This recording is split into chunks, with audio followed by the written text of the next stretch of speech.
كشف المدير العام للصندوق الوطني للضمان الاجتماعي للعمال غير الأجراء بوزيد عساسي عن إمكانية شراء سنوات الاشتراك في حالات محددة قانونا.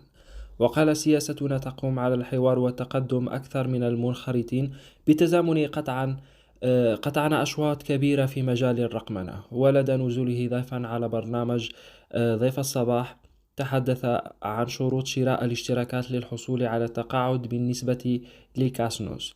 ووفقا لذات المسؤول، أن المؤمن لدى صندوق كاسنوس حتى يمكنه الحصول على التقاعد يكون لديه 15 سنة من الخدمة. فيما أضاف عساسي أنه من بين التسهيلات التي أقرها صندوق كاسنوس، فبحال المنتسب لهذا الصندوق لم يشترك إلا مؤخرا ولا يمكنه الاستفادة من التقاعد في هذه الحالة، يمكنه ومسموح له بتسديد اشتراكات السنوات المتبقية حتى يضمن تقاعده.